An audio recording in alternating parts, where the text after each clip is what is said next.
Ang digmaan laban sa mga Amonita at Arameo. 19 na kabanata. Makalipas ang ilang panahon, namatay si Nahash na hari ng mga Amonita, at ang anak niya na si Hanun ang pumalit sa kanya bilang hari. Sinabi ni David, "Pakikitaan ko ng kabutihan si Hanun dahil naging mabuti ang ama niya sa akin."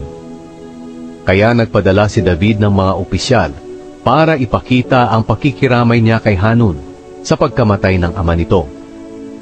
Pero pagdating ng mga opisyal ni David sa lupain ng mga Amonita, sinabi ng mga opisyal ng mga Amonita sa kanilang hari, "Iniisip niyo ba na pinaparangalan ni David ang inyong ama sa pamamagitan ng pagpapadala ng mga tauhan para makiramay sa kalungkutan ninyo?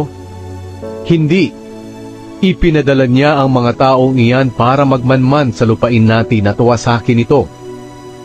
Kaya ipinadakip ni Hanun ang mga tauhan ni David.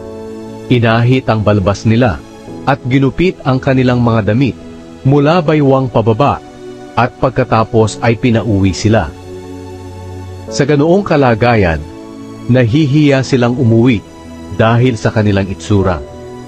At nang mabalitaan ni David ang nangyari, nagsugo siya ng mga mensahero para sabihin sa mga opisyal niya na manatili muna sila sa Jericho hanggang sa tumubo na ang mga balbas nila. Pagkatapos maaari na silang umuwi.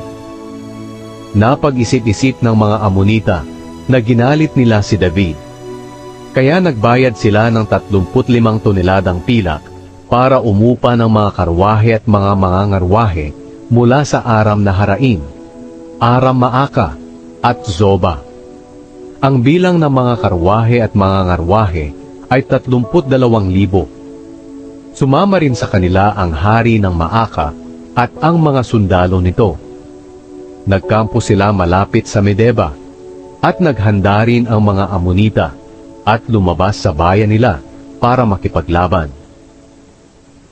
Nang mabalitaan ito ni David, isinugo niya si Joab at ang lahat ng matatapang na sundalo sa pakikipaglaban.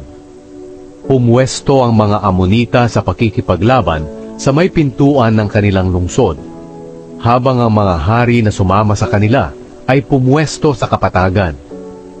Nang makita ni Joab na may mga kalaban sa harap nila at likuran, pumili siya ng pinakamahuhusay na sundalo ng Israel at pinamunuan niya ang mga ito sa pakikipaglaban sa mga Arameo. Si Abishai naman na kanyang kapatid ang pinamuno niya sa mga natitirang sundalo sa pakikipaglaban sa mga Amonita. Sinabi ni Joab kay Abishai, "Kung makikita mo na parang matatalo kami ng mga Arameo, tulungan ninyo kami. Pero kung kayo naman ang parang matatalo ng mga Amonita, tutulungan namin kayo.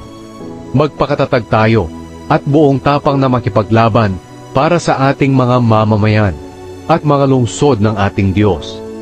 Gagawin ng Panginoon kung ano ang mabuti para sa Kanya." Sumalakay sina Joab at ang mga tauhan niya sa mga Arameo, at nagsitakas ang mga Arameo sa kanila. Nang makita ng mga Amonita na tumatakas ang mga Arameo, tumakas din sila palayo kay Abishai na kapatid ni Joab, at pumasok sa lungsod nila. Kaya umuwi sina Joab sa Jerusalem. Nang mapansin ng mga Arameo na natatalo sila ng mga Israelita, nagsugo sila ng mga mensahero sa mga kasama nilang mga Arameo na nasa kabilang ilog ng Euphrates para tulungan sila. Ang grupong ito ay pinamumunuan ni Shofak, na commander ng mga sundalo ni Hadadezer. Nang malaman ito ni David, tinipon niya ang lahat ng sundalo ng Israel sa pakikipaglaban.